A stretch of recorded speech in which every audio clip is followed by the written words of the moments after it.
Hi friends, welcome back to Bend and Snatch. This is episode 26, I think, with your host, me, Penny Varvidis. Hi, today I'm speaking to Maxine Heron, who is a model and activist. She works for NotAPhase, which is a charity doing loads of really cool stuff for trans people in the UK. I'm not going to say too much about it. I want you to have a listen. It's an awesome episode. Please share it with your friends. And if you don't already know, this year's Pride Deadlift Party, Sheffield Pride Deadlift Party, tickets are on sale. You can buy them now. I'll put a link in the show notes. It's going to be at the end of September. We're raising money for Sheffield Palestine Cultural Exchange. Last year we raised over $3,000 for NotAPhase, and the year before that we raised over $3,000 for LAS, lesbian and trans asylum seekers in Sheffield and South Yorkshire. So help us raise some money, come along, do some deadlifting. There'll be some drag. We're going to have 3 really cool performers. It's going to be great. Like, this episode's going to be great. Enjoy. Maxine, welcome. Do you have any happy Pride Month activities planned? Hi, thank you for having me. I'm really glad to be on here today. Do I have any happy Pride activities planned? Well, with NotAPhase, it's going to be busy. We've got a few different things coming up. My favorite Pride personally is Margate Pride. It's one of the later Prides of Pride season, and although obviously we're in Pride Month now, London Pride is coming up soon, all of that goodness. But yeah, Margate Pride for me is always my favorite Pride plan of the year. We're going to be going to Margate as a team and championing NotAPhase, and yeah, it's just feels like a really nice one. It's always good weather, it seems. Hopefully I haven't jinxed it. The team gets together in person. We're all remote, so it's nice to see everybody. And yeah, it's gonna be a really fun couple of days. I'm really excited for that one. I've not been to Margate Pride before. I actually don't think I'm doing any Pride activities this year, which seems a bit crazy. I might go to Radical Pride in the park. A bunch of just local, mostly trans people organise a little radical one to be the antithesis of the capitalist versions where everyone just sits in a park and has a picnic, and that's always really wholesome. So I'll probably just go to that. I think a lot of the time Pride has become really overwhelming for me. Maybe it's my old age. I don't know. I'm getting old. I remember How when I old was are you? younger. I'm 37. 37. I'm 32. I'm like still enjoying chaotic, overstimulating activities, but I am becoming a little bit more sensitive to them. So I'm sure I'll be where you are in 5 years. Yeah, definitely get more sensitive as I get older. And I remember the first time I went to Pride. I went to London Pride, I guess, when I was 18. And like, I felt like it was a really life-changing, maybe life-saving experience, like just to see all of the gays just existing and being happy, and it felt really magical. But now I just feel overwhelmed. Well, I kind of feel the same about London Trans Pride. That one I've been going to since the first one, and I remember it was just like this super underground feeling thing that I feel no one really knew which direction it was going to go in or how big it was going to get. And of course, at the last one, there was over 100,000 people there, which is just like it's an incredible turnout, but it's no longer this small event. It's this, yeah, really monumental moment each year, it feels, for the community to come together, and it's become just massive, and it really does it's retained its status as a protest above anything else. And I think because it doesn't have any commercial ties, it still feels radical, and it feels like a real reclaiming of the streets. So we're really looking forward to that one as well. I definitely, yeah, but it's a big one. It's a big one to take on. It feels like energy wise it's a lot, but yeah, I love it too. It's incredible that it's been able to grow so big without taking on those commercial ties, because I feel like as soon as you start taking money from the big businesses, everything changes. Yeah. Yeah, it does. There's always a bit of a catch-22 with that, because as much as um, I would love to say that it's possible to do these events without that support of the big businesses, it's kind of like these events don't happen without their support so often now, and for them to have the scale and support for community that, they have, it does often mean taking on that sponsorship. So it's really like, yeah, it's kind of where things are in today's world. And yeah, I'm always grateful for every Pride that I get to go to. Like I think it's really special at this exact time in history that we're able to have them. I think it's really lovely as well that it's been able to grow despite how attitudes, at least within the media and the government, seem to be changing for the worst. It seems like, at least when you look at the telly and the newspapers, that everybody hates us. But then you go to these things and you actually interact with real people, and it never actually feels, at least for me, I guess my experience will be different to your experience, but like in real life, normal people don't seem to care that much. And if anything, they want to be supportive. So it's nice to be able to see that when you're watching the news, and it's distressing. Yeah, I mean, I was looking at the news earlier and I saw that there is a reform area, an area with a local reform representative, and they have released a statement saying they're not going to be doing Pride this year. I can't remember which area it was. I just know that it was a reform, uh, yeah, person, like representative, who released a statement saying because of the spread of transgender ideologies and because they don't want to like I think this is something like we don't feel it's necessary to celebrate anyone's sexuality on the basis of their sexuality. I just thought, well, like I don't know. I look at the LGB Alliance kind of like groups, and I hope they can see the direction that they are heading in through motions such as this, because people do actually need a day to celebrate things like marriage equality. They do need a day to celebrate things like the progress that we've made with the healthcare that is available to, in particular, gay men, and to help prevent the transmission of HIV. Like these are fundamental things that lesbian, gay, and bi people are benefiting from, and they absolutely deserve to be celebrated in Pride alongside, of course, trans rights and trans liberation. And yeah, it's a real shame that simply because of trans existence, like this is now leverage for the whole community to pay a price locally to that area where they no longer have that celebration. I think it's really sad. I think they should protest anyway. I think it's what they should do. I think they should do it anyway. I saw a story, I don't know if it's the same area or a different area. The Reform Council was like, we're not going to do Pride, we're pulling the funding. And then they just raised more funding than they would have got from the council anyway. So they've actually ended up raising from like just people more money than they would have had. So now they're able to make an even better Pride than they would have been able to do with the council's support. Wow. I don't know where that was either. I'm going to look it up afterwards so I can put it in the show notes if anyone wants to have a look. But I just thought that was incredible. And it just goes to show that like people, the general public, I think generally do support queer people's existence and trans people's existence. I think I think a lot of people just have never met a trans person before, and it makes it really easy to implant fear into them about like the dangers of our existence if they've never interacted with anyone.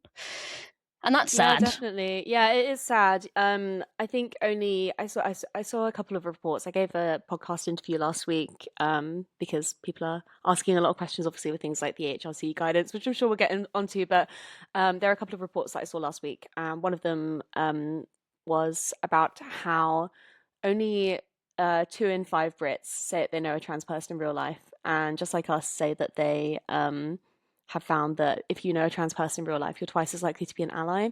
So what's working against us is that trans narratives are just being taken out of trans hands, and the more that trans people's hands, not that your hands specifically are trans, but you know what I mean? Like, we need to have more trans journalists sharing trans stories and reporting with accurate information directly from the lived sources that are needed in order to fairly represent the people that they are about. And yeah, it's really sad that we as a demographic are just not able to share our own stories in the ways that we deserve. I think if it was happening to any other demographic, it would be considered to be very appalling. I'm sure it is happening to other minority groups as well all the time, such as migrants. But yeah, it's definitely very important to continue platforming trans stories, and even for people like yourself to have things like podcasts where you can share firsthand experiences is so important. 2 in 5 is actually more than I would have expected. Because I was looking at some stats, and trans people make up about 1% of the population, which is a really small amount of people. I think it's like in any capacity. For example, do you have a trans person who lives down your road that you've had a brief conversation with at like Tesco or something? Like, you know, like I think it's not necessarily is there someone in your friend group who's trans, or like a trans parent or relative. It's more like, do you firsthand know, have you met trans people? And across the whole of the UK, that's only 2 in 5.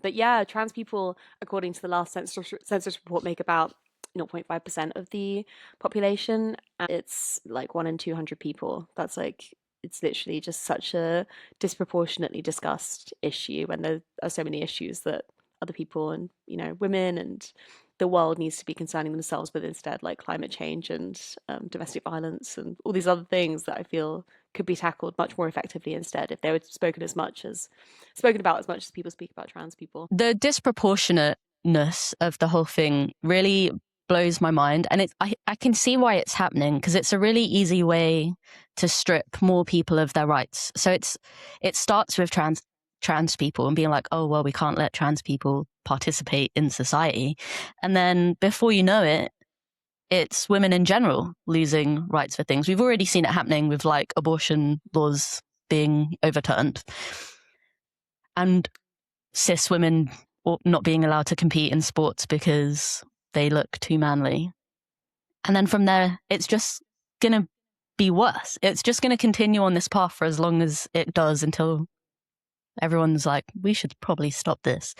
But maybe by then it's going to be too late, because nobody worries about things if it's not directly them. Well, yeah, I think we still have time to turn the car around. I think that that's the ultimate thing that I try to come back to with these discussions, because it's so easy, of course, we can't deny the fact that we are in a very bad position with regard to fascism, and that transphobia is, if we think of fascism as like this octopus with ever extending arms, I feel that transphobia is just one of those arms that it is claiming more space with. And I think that we still have time to turn this around, to put that arm elsewhere and point it in a different direction. And it's so sad, I think, that people have been led so astray about trans people, about us.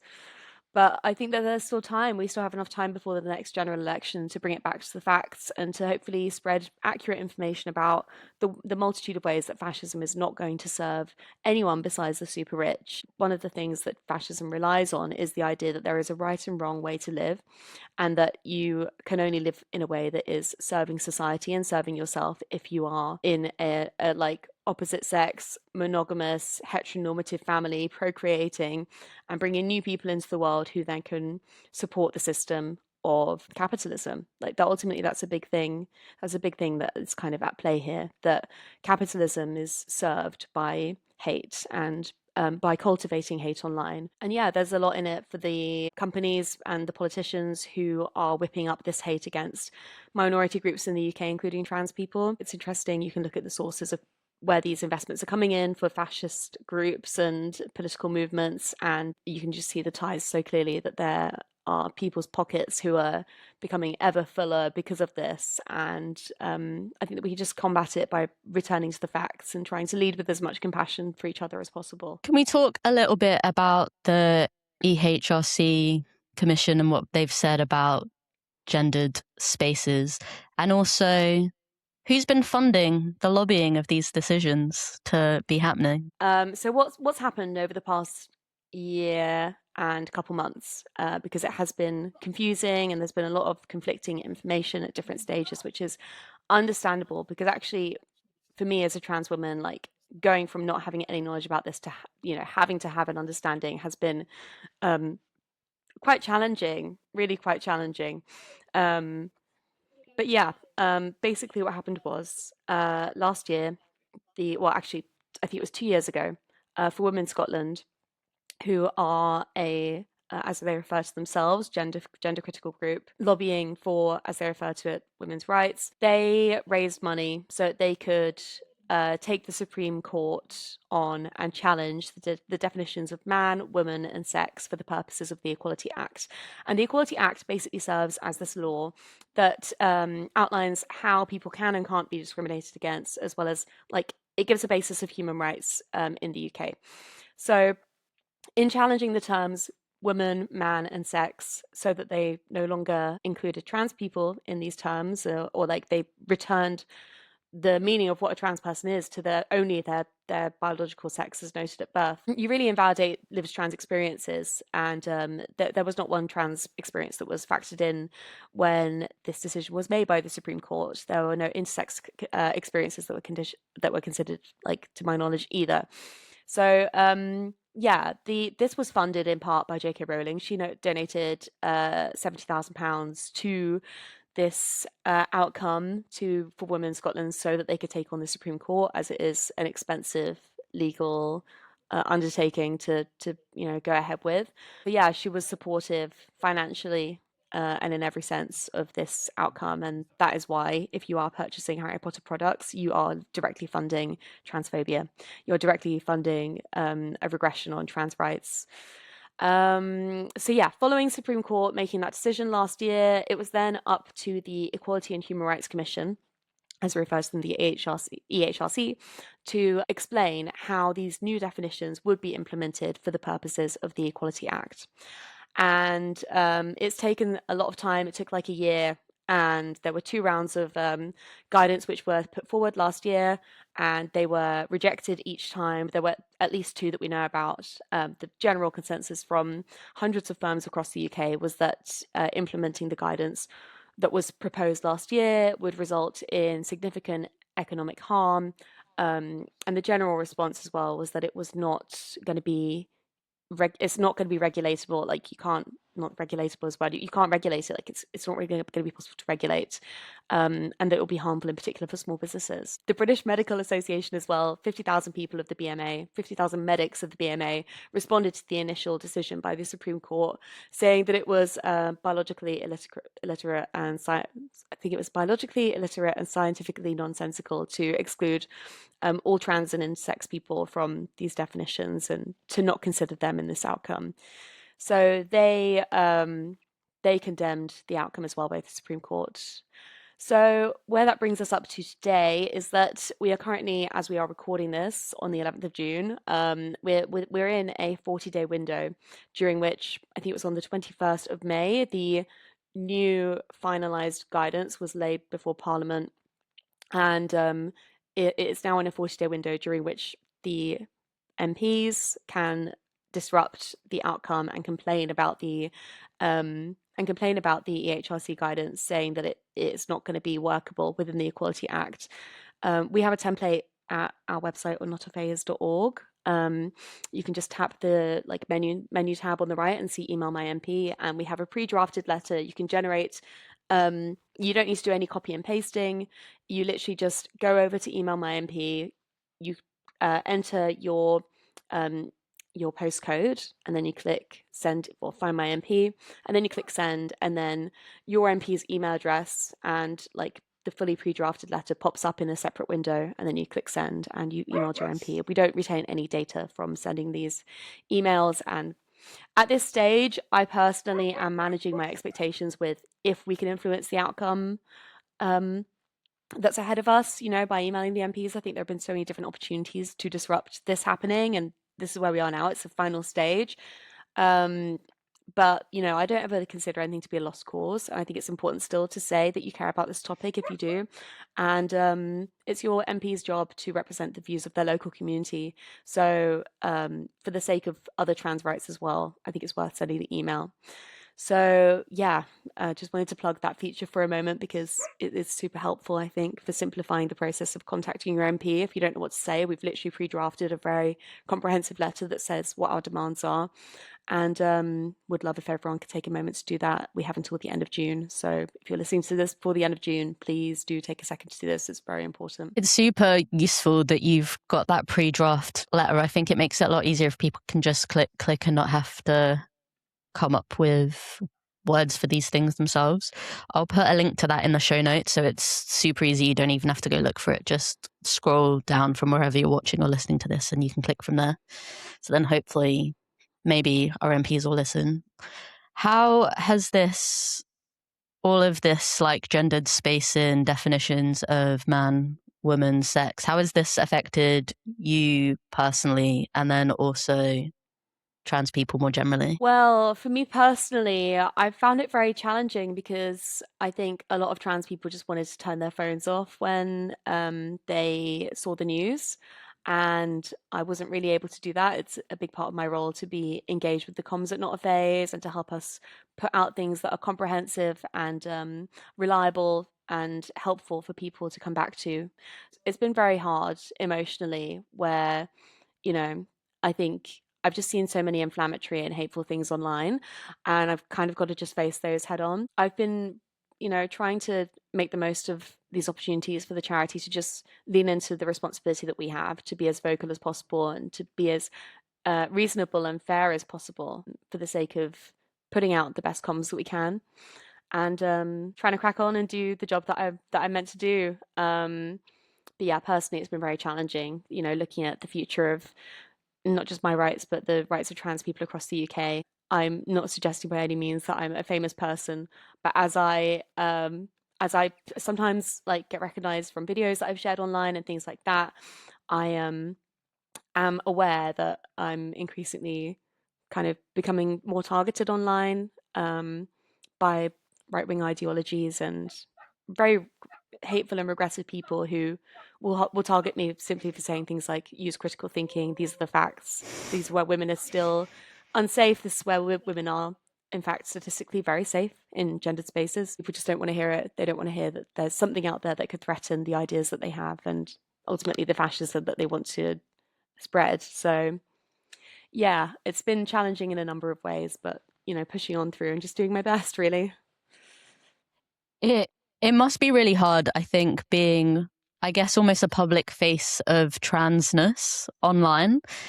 I've had a couple of videos go viral for just being a little gym non-binary person, and immediately just like hundreds of people being really mean in my comments.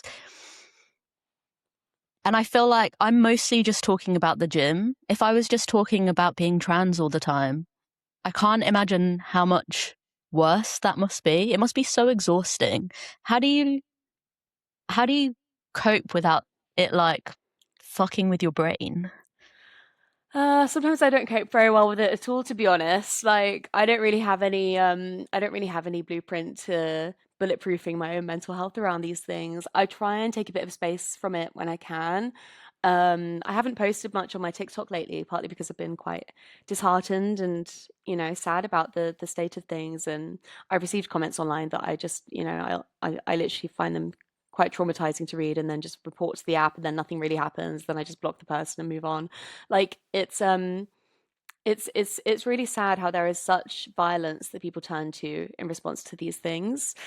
I try to just surround myself with fabulous people who are supportive of what I do, and I try to just plan more things to look forward to. I try to remember as well that I'm not asking people to do anything unreasonable by suggesting that they need to think critically about the information that they're consuming, and if that's enough to shake them, if that's enough to leave them truly like shooketh, then that's not really my fault. It's theirs for being unable to apply that critical thinking to not just trans topics but anything. So yeah, it's really their problem, and it's not my, I suppose, not my cross to bear. But it is hard sometimes, and sometimes I wonder if I'm letting them win by becoming a bit smaller online and that kind of thing, because there's been a lot in it for me with being vocal online, and I get the occasional partnership and stuff, and the bigger I am online, the louder I am online, the more it does actually really work for me in the long run. And I feel sad that I'm kind of uninspired about it at the moment, but inspiration comes in waves. Maybe I'll be more into it in the future.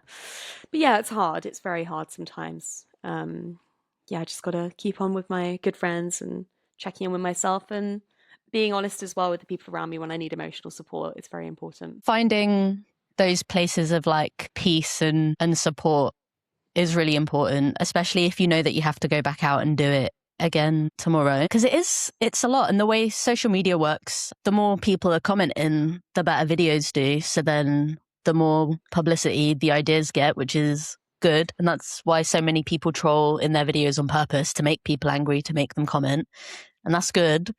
But when the comments are like really vile Yeah. and telling you to off yourself and shit, I don't want to Yeah. look at it anymore. No, I know, same. No, it's a funny thing. I kind of hate that we're in this rage bait era where a lot of trans creators are relying on rage bait in order to gain traction, because there's no such thing as bad engagement, really. Like, a video is going to perform well if it gets comments and reshares, and even if it gets 10 angry comments from one person because they're taking the bait. I see a lot of people benefiting reach wise from that and then being able to monetize that. And I don't think that it's healthy for us to be led into this direction where we are rage baiting people and becoming often online like a demographic of people who are relying on rage bait in order to be successful. I'm just like, guys, I actually just feel like we're better than this. There's this one creator who I've seen who's a bit like a trans Bonnie Blue. Like, she says these things in her content that are just so awful and outrageous and like inflammatory, but she must be making enough money that it's worthwhile to her. I just think that they're absolutely appalling.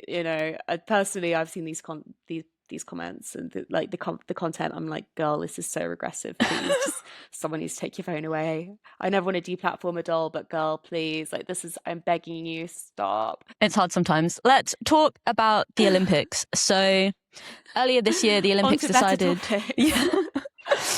So earlier this year, the Olympics decided that trans women were not allowed to participate anymore. No more trans people. And for the last 22 years, trans people have been allowed to compete in the Olympics. And do you know how many people have competed that have been trans in the Olympics?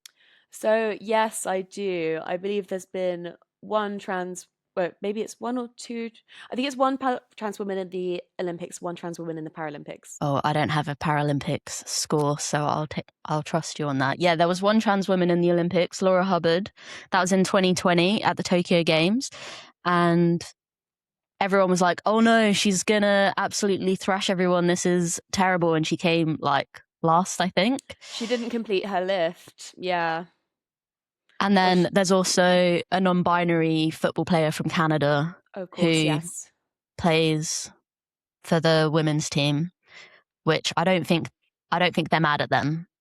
No, in the grand scheme of people to be mad at. Yeah, that person, I don't know if they have taken any steps to medically transition, but that seems to be what is most inflammatory to people when they have, if that person had been on T for a period and had noticed any considerable muscle mass on the other side of that, I feel that would have been what got people. But I can't comment on if they have or haven't. But yeah, I was aware of that person as well. I think their name is Nikki. Oh, maybe there's more than one person then. Maybe I got it wrong. Hang on. So the one whose name I've got written down is Quinn. Okay, that's a very non-binary name. It is a non-binary name. Love that. When I looked Nikki them up, they also didn't have a well. surname. Oh, look at that. So there's at least two. Okay, but yeah, I don't think people care about the non-binary people if they've not been taking hormones. I think what they care about really are the trans women. And yeah, Laurel tried, but she did not win. But then after that, it didn't matter that she didn't win. Her just being there was enough to like make everybody really mad. And now we're not allowed to compete anymore. So what are your thoughts? Yeah. Well, my thoughts are that I think there needs to be a case-by-case analysis on trans competitors who have undertaken steps with medical transitions and want to compete in a category that is different to if they hadn't transitioned at all. As in, for Laurel, if the Olympic board feel as though they wanted to include her because they considered the steps that she had taken with her medical transition to mean that she didn't have an unfair advantage in her category, and it was their decision with their information that they have to allow her to compete, and the outcome showing that she didn't have an unfair advantage, because if she did, she would have won. I think there needs to be a case-by-case analysis. I don't believe that blanket bans are going to be helpful, and I don't believe that there are enough trans people entering into the Olympics for this to be such a big topic. For the discourse on the back of these things is just like so disproportionate.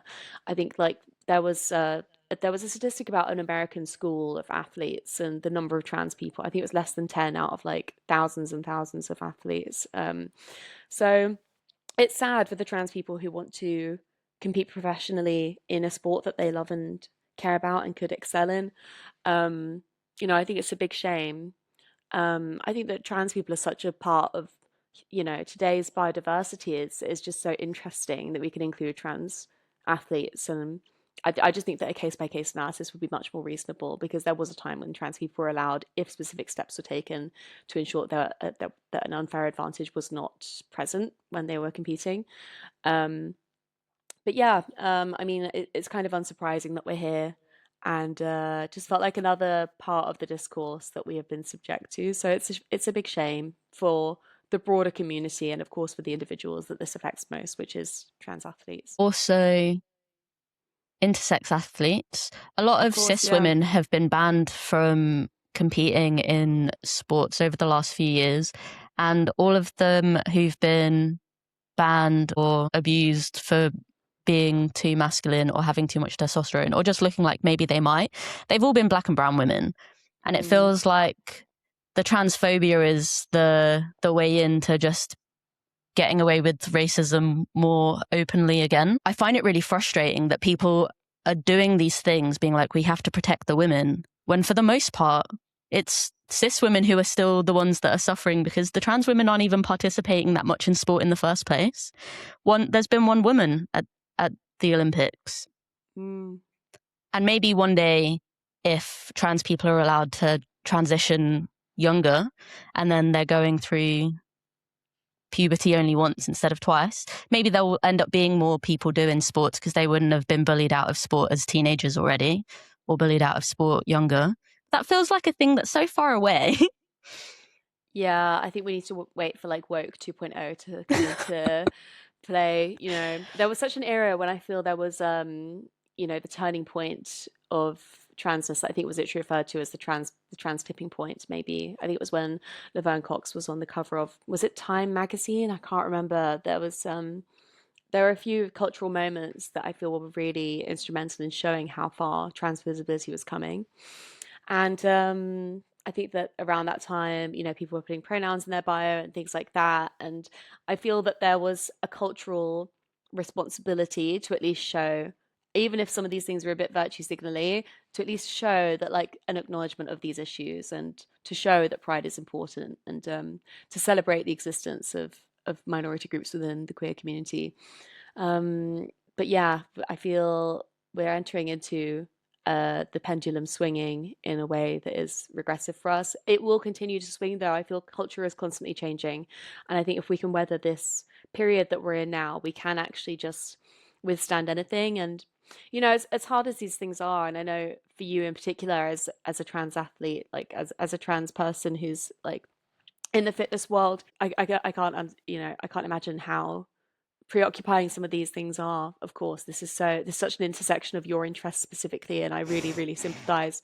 I always try to come back to the fact that the times that we're living in, as challenging as they are, I feel that maybe they're not completely unprecedented. Like I look back to things like the AIDS crisis in the 80s, and I think back to like how my parents, who were traveling around on the cruise ships, as like they used to like deal like blackjack on the casinos and the on the cruise ships, and they lost all their gay friends to HIV and AIDS. Like they had so many fab gay friends, and I think they were like quite woke 80s divas, my parents, which we love.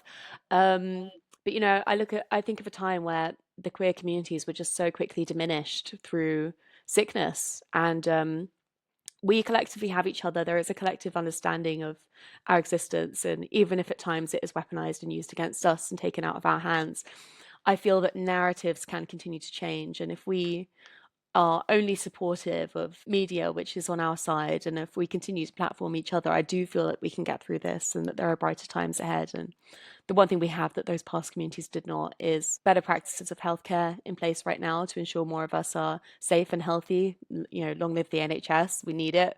If reform come into power, they may take it away from us, and that is going to be gravely concerning. But we need to be there for each other, and we need to remember that we have a blueprint on how to withstand these things, because our elders have shown us how to withstand dark challenges. And, you know, I sometimes think that a way to romanticize it in my own head, in a way, is to think of myself as this kind of character that's been given a path that is challenging, and it's up to me to kind of see what I do with it. And even if that sounds a bit delulu, like it is a way that I kind of have found easier to cope with some of these challenges. I'm like, what is the purpose with this? What are the learnings? What can I get from this, like in the long run? And yeah, I think it's something that that I think I apply to lots of areas of my life when the going gets tough, and I'm definitely applying that right now. How do you think we ended up here? Like, what, 10 years ago, the UK was number one on that European LGBT rights thing. At some point around then, was it Nadia won Big Brother? Yeah, so Like, can Nadia won Big Brother when I was I think it was like 15 years ago or something, when Nadia won Big Brother, and 11 years ago the UK was consecutively, year after year, it was number one in Europe out of 49 countries on the Rainbow ILGA map, which annually charts where LGBT rights are across the whole of Europe. And as it stands right now in 2026, you know, in 2015, we were first place again and again, year after year. And then after 2015 up to today, 11 years later, we've dropped 21 places. So we're now in 22nd place, which means we're no longer in the green zone. We're actually now in the amber zone for countries that are progressing and regressing LGBTQ rights and safety and inclusion. It's really sad. And I think it's very embarrassing. I think it's so embarrassing. And, the thing to take into account with this map as well is that what they're taking into consideration, the ILGA group, whoever the board are that oversee this, they're looking at which countries are and are not doing the work. And Malta was investing a lot into becoming, like, branding itself as a destination where LGBTQ people can be safe. And I think tapping into that pink pound of travel opportunity probably a bit. So that's not to say necessarily that trans people have a better life in Malta than that they do here. I truly believe that if you're in a city in the UK, you're still in a fabulous place for the queer community. There's so many people, such a great condensation of different communities, like so many different intersections of experiences in each big city in the UK. So what the map does each year is it looks at which countries are doing most and least in which direction in the progression or regression.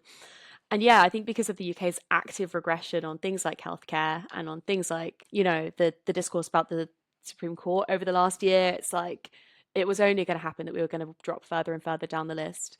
I would be concerned for if we end up in the red zone next year, because it's so possible. Since the ILGA map was released, we've had the guidance released. Obviously, we're in the 40-day window right now. We'll see if it does get implemented in the, if it gets made statutory within the Equality Act. But how we got here, I think, is just fascism. I think that there is this marketability to transphobia and to moral panics about other minority groups as well. And so I think it works for publications to sell stories that are transphobic. And I think that it works for politicians to fan the flames of that, because publications can work in tandem with rhetoric that is going to serve ultimately the ultra rich. And the ultra rich are they pick their sides politically. We know which side they're going to go with. It's the one that leaves them the most protected. So yeah, I think that that's it. I think that there is a system that is working in favor of the super rich, and I feel so disappointed when working class people of the UK are buying into that. I so often see videos of, like, yes, my algorithm's very left wing, it's very woke, but often it's left wing journalists who are at the marches saying, why, at the what's it called, the Unite the Kingdom, or the kind of, it gives a white extremist kind of energy. It's very anti-immigration, very like, very fascist, but they are interviewing people about why they're there, and they're saying, they're reading out tweets, for example, from different Reform MPs saying horrible things, and then they'll list out the tweets, and then they'll say, what do you think of these tweets? These came from, and then they'll say these came from, for example, like Zach Polanski, and whoever's receiving the listing is like, yeah, terrible, always hated him. And they're like, jokes, it was actually blah blah blah from the Reform Party. It's like these people don't even know who they're listening to. They're not actually interested, they're not investing time. Like, they'll say things like, do you like the NHS, do you use the NHS? And it'll be someone who, for example, might go, well, yes, I have a disability, of course I like the NHS. Then they'll say, well, did you know that Nigel Farage wants to take the NHS away? And they'll go, no, I didn't know that. It's like, how don't you know that? Like, how do you actually not know what the manifesto looks like if Reform come into power? So yeah, we've come here through misinformation, through algorithms giving us echo chambers, which are not serving us and are leaving us very sheltered. I think through a lack of critical thinking. I think through the government and media working in tandem to monetize moral panics as much as they can. So it's worked for them to keep that going. And I think it's up to us to try and dismantle and challenge those as best we can. The lack of critical thinking is by design, because most people will learn critical thinking in humanities subjects, in art and in English, and maybe in philosophy if their school does philosophy.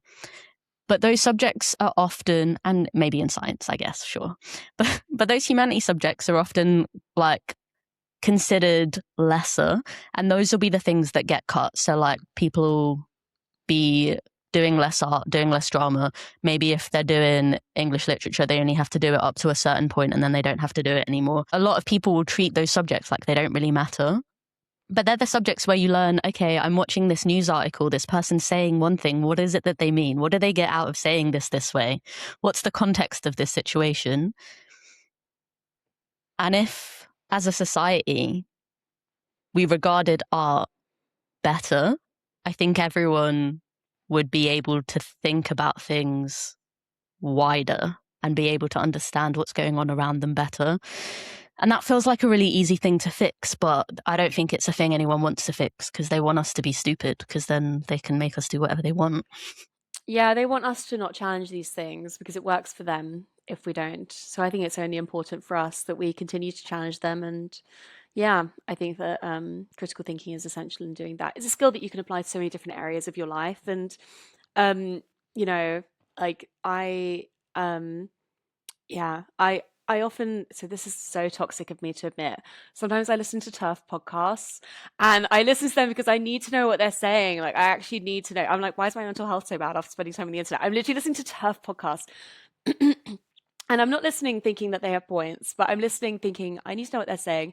I need to be open to the idea that I might be wrong, because if I come to the conclusion that actually, even after considering that I might be wrong, I'm still right, it has brought me closer to that conclusion in an even more informed way than before. And I feel very passionate about that. I don't believe that trans people collectively need to expose themselves to turf rhetoric. I think that that is, it's not that do as I say, don't do as I do.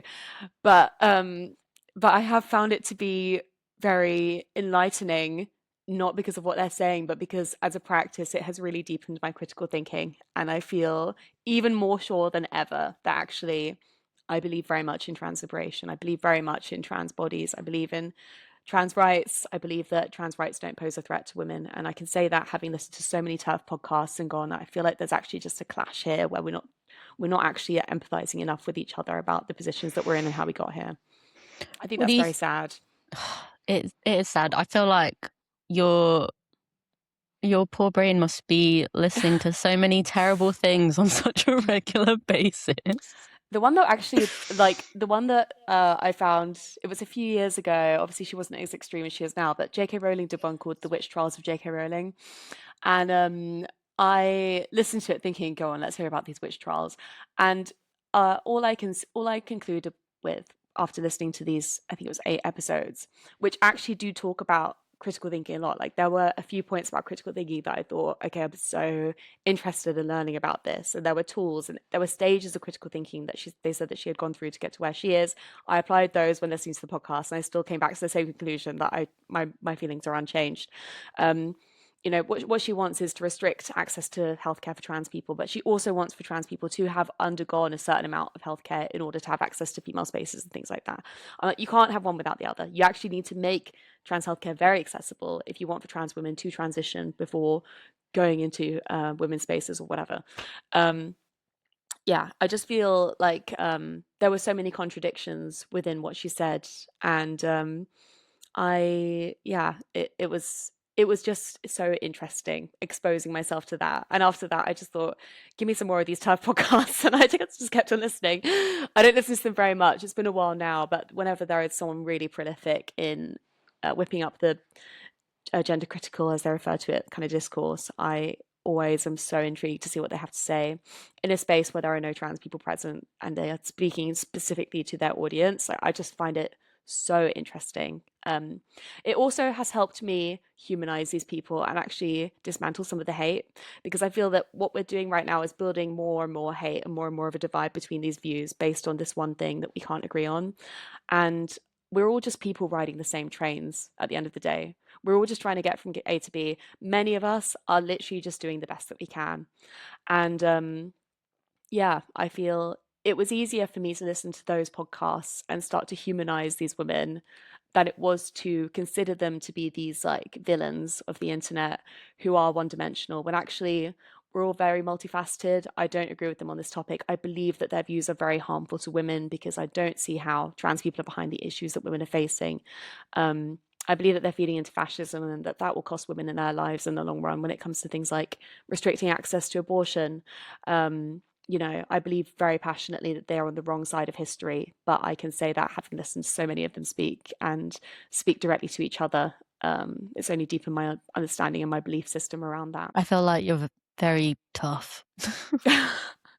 I mean, I nearly didn't say. I was like, oh God, I sound so mental for this. But actually, I feel like critical thinking is critical thinking is like our way out of this. And that is what more of us need to be doing. Not necessarily by listening to tough podcasts, but that is where so many of us are going wrong. We take what we already know at face value as this immovable object, and actually I think that considering that there is a world of different perspectives out there as well, and taking those into account and still coming to the same conclusion is a much more powerful thing to do. What do you think the community and allies can do to make Britain safer for trans and gender diverse people outside of just working on your critical thinking skills? I keep hearing stories about my friends on public transport being targeted, and I think we need to be a little bit more present. I think we all collectively need to stop numbing ourselves. I think we give ourselves these mini lobotomies the second that we put our headphones in just to get through the journey. We're doom scrolling. I'm guilty of this as well. Listen, I was recently diagnosed with inattentive ADHD. I love time on my phone more than anybody else that I know. But I think that it's not serving us to be vacant and to be absent from the present moments that we're living through. So I think putting your phone away and keeping an eye on the community around you when you're in public spaces is so important. I think it's really important if you see any injustice happening with someone targeting someone on the public transport journey, or in the street or in a park or anywhere. These things are just happening all the time. Leading with compassion, making sure that you are someone who is making people around you feel safe. We as a society, we're not so different. We are a community of people, like I said, doing the best we can so often. And we just need to be there for each other. Really, that's it. I think as well, for allies, there's so often the question of what can we do? What can we do to improve the lives of queer people? What can we do to improve the lives of trans people? I think you need to remember your own power, because so often people who need to hear these conversations won't be interested in hearing about it from trans people. But they might be interested in hearing about it from people who are not trans. They might be interested in hearing about these topics from someone that isn't trans. They might be interested in hearing about why it is that you got to where you are with your inclusion of trans people, whether that's in your feminism or in your compassion and in the way that you want to live your life and have trans people around you. People might think, what are they doing hanging out with these trans people? What is it about trans people that they're still fighting for? Tell them. Actually, don't be afraid to have the conversation, because there's so much power in remembering your own ability to disrupt that misinformation or that discomfort. Yeah, and the reward on the other side of that could be immeasurable. Resharing conversations like this one with your friends. If you think that there's something in here that people can learn from, then redistribute it as a trans-led piece of media that people can hear about directly from a source, from lived sources. I think that's so important. Donating to organizations, I'm always going to plug NotAPhase. I'm really, really proud of the work that we do. We've got 5,000 monthly service users. Penny is one of our amazing service leads for Misfits, and we're really grateful for the work that you do to create a safe space for our Misfits service users. It's free fitness, wellness, and self-defense sessions. But also things like healthcare is so inaccessible to trans people. Therapy is so inaccessible to trans people. Mental health is really on its knees at the mercy of the NHS, which is just crumbling before our eyes. And making sure that you are redistributing your wealth if you're in a position to do that. Making sure that you're supporting people's fundraisers. I say this particularly for trans people at different intersections of our society, to myself, whether they're people of color or if they're immigrants or working class trans people. These are all people who are going to have to fight so much harder to get to where they need to be in order to feel safe and in order to be in a country that is becoming increasingly fascist, so that they can thrive on their own terms. You can do small acts that can make a big difference, contribute to being part of that change and that solution. And yeah, I think just resharing accurate information and making your stance on this really clear. There have been some cultural moments and moments in the media that I feel have really called upon people to speak their truth in terms of how they feel about these topics, and where people used to be neutral or unbothered. Now is the time to remember that being neutral, in the words of Desmond Tutu, is choosing the side of the oppressor. This is really no exception. If you say nothing about trans rights, it's the same as not caring about trans rights. So contact your MP using the template that I mentioned earlier. It's going to be in the show notes, as we said, and stay vocal. And yeah, if you're in a position to organize for a fundraising for an organization or for an individual's healthcare, there are so many on GoFundMe, then you can be part of that. And that is immeasurable support to trans people. It can make such a big difference. Do you know how many cities Misfits is in now? As we're recording this, I think it's 12 or 13 locations or cities across the UK. And we do some other services as well, which we support the community with. We have our online Trans Connect meets, which are peer-led online support groups. These are really popular among those who might live in more remote areas and can't access things like the in-person Misfits support, Misfits classes. But yeah, Misfits is our most popular service, and we're so proud to be able to create spaces where people can go to the gym. It's such a contentious topic. You know, trans people feel that fitness, wellness, self-defense is so inaccessible to them, that them being in the gym is a problem. And we're here to say, no, you deserve healthcare. No, you deserve your own well-being. No, you deserve to feel good in your body. You deserve to connect with your community. You deserve to feel safe when you exercise. We are endlessly grateful for all the donations that we support that make it possible and keep our queer trainers, you know, booked as well for the sessions and keep these venues running and available for our community. So yeah, we're really proud of Misfits.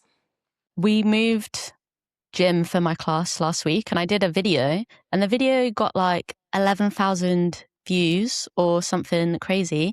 And then in the class, there were like 10 people who I've never met before, who've never come to a class before, had come. And that is very cool. I think Wow, Sheffield might that's be amazing. one of the like queerest places I've ever lived. I mean, I've only lived in London and in Sheffield, but Sheffield is queerer, I think, maybe because it's smaller, so everyone's more concentrated together. But there are so many people, and lots of them were people who haven't done exercise in ages. And lots of the people who come to my class also struggle with like chronic health issues, disabilities. So the gym always feels like a space that isn't safe. So to be able to like make it safe for people who wouldn't normally get a chance to train is really fucking cool. And hopefully helping all the trans people and gay people in general know that the gym is for them. And the stronger we get, the easier it is to cope with the world outside. Maybe that's my gay agenda, to just make all of us really fucking strong.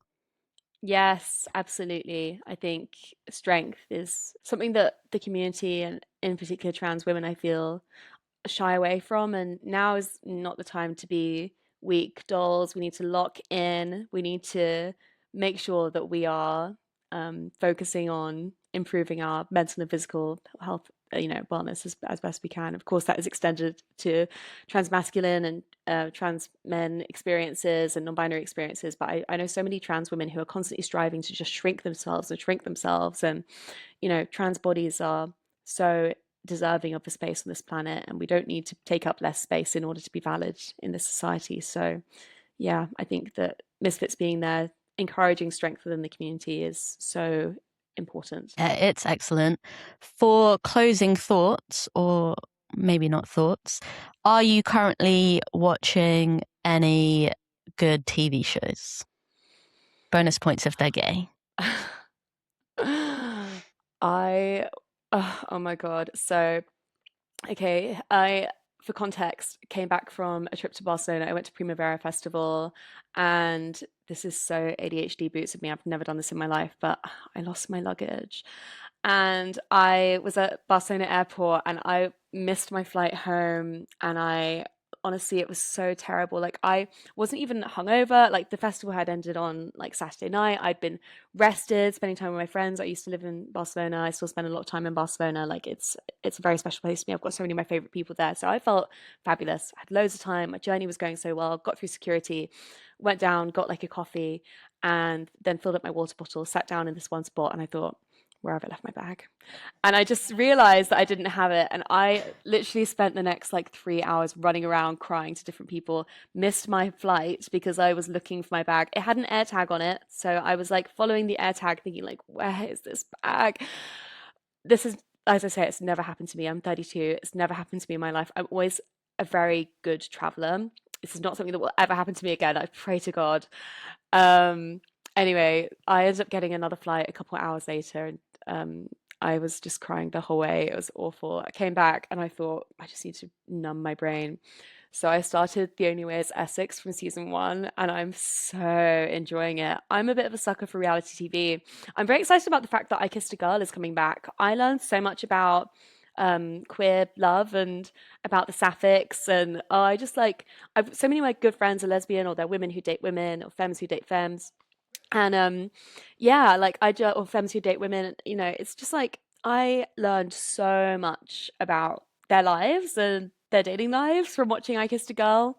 I was obsessed, so I've been waiting for it to come back. It says that it's not renewing for another season, but I will be watching every episode of that. And yeah, I hope that Tinder or someone sponsors it and helps it continue, because I think it's such an important show. I love this representation of queer people without there being a villain or like a shit stirrer. Like everyone's just so fun. Everyone's there to find love and to find friendship, and it's just so beautiful. I love it. So, two things. One, I think I Kissed a Girl has been cancelled. Oh, what I mean, so they've just announced that the final season of it is coming out next week. Really? Yeah, so they filmed a season and then they announced they wouldn't be filming more seasons. Oh, But the final season is coming out very soon. Gosh, that's great. I saw the bit where they were saying they weren't renewing it. I assumed that was it. It was over. So No, that's they'd already excellent filmed. news. Yeah, they'd already filmed a season. So I'm hopeful that once this season is out, if the numbers are amazing, maybe things can change. So Well, everyone absolutely watch it. lock for in, sure. support those sapphics. If you want more happy sapphic shows, Thailand, I don't know if you know this, Thailand has made like 100 TV shows about just lesbians slash women falling in love and having happy endings. We've watched like 10 of them already. And there's like 50, 60 more to go, and they're still making more. And they're all like Wow. 8 to 12 episodes long, and they're all really cute. There's no like big dramas. If anything bad happens, it lasts a really short amount of time and then it's resolved. And at the end, they usually get married. Nobody dies. I don't know how many lesbian TV shows you've watched. But nobody dies. Not many. Not many. Usually, especially if England are making them, one of them will either be murdered or kill herself or die of cancer or be forced to marry a man. Oh God, I've just finished watching Euphoria. That was tragic. I haven't watched the last season of it. It's so heavy. Honestly, don't do it. Just avoid it. So if you want something nice, there are loads. Some of them are on YouTube. You can watch them for free. We just finished one called Whale Store, if you're interested. Okay. And they're all like the most beautiful women you've ever seen in your whole entire life.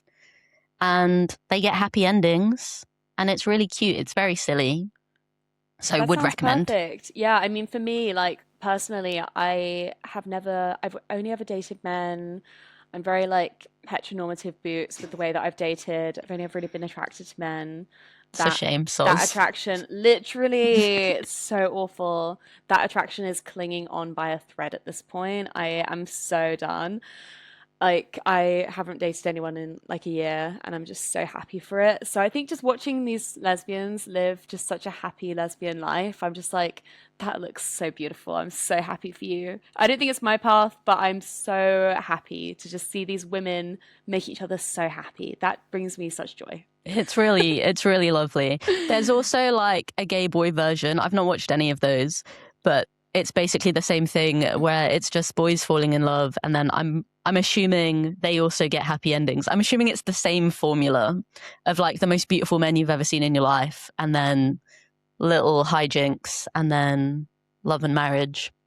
That sounds gorgeous. I'm going to be tapping into this. Did you say they're Thai, these TV shows? Yeah. Yeah, apparently Thailand really loves the gays. Thank you so much for your time today. Any closing thoughts about transness, Pride Month, life in the UK? I think for any trans people listening, obviously we've discussed some really heavy topics throughout this whole thing, and I just think that the most important thing that we could do is do whatever we can to cling to our own happiness. So I think just be fucking happy on your own terms by whatever means that you possibly can. And I'm not here to spread some kind of like toxic positivity or say that that's easy, because it's actually not. I think that to be a happy trans person in the UK in 2026 is a miracle. So remember, next time you're having a happy moment, that your joy is a miracle, that you are a miracle, that you are special. And just keep connecting with people who build you up. And if you need to put your phone in the bin, no one's going to judge you. No one's going to judge you. Just take some time away from the news. Honestly, like it's not going to serve you. It's up to the masses. It's up to the majority groups listening to make sure that they are pulling their weight to protect the minorities of our society, including us, and for them to champion change. And not every trans person needs to be an advocate. So if you don't feel that's your role on this planet, just focus on doing whatever you can to be happy and to keep on building your community and strengthening your ties instead. Like deserve joy. Just make that your end goal. I love that. Joy as an end goal sounds Joy is an excellent. act of resistance, as we say at NotAPhase. But Yeah. yeah, joy is literally all that we're looking for. And so it's the most important thing that we have. So yeah, do you just make sure that you're not compromising on that? And that should be your focus. Amazing. Thank you so much for your time today. Thank you everyone for listening or watching. And please do share this and maybe rate it 5 stars if you feel so inclined. If you want to rate it less than 5 stars, don't worry about it. It doesn't matter. Give it 5 stars. It's got to be a 5-star. Have a lovely day and until next time. Thanks everyone. Bye.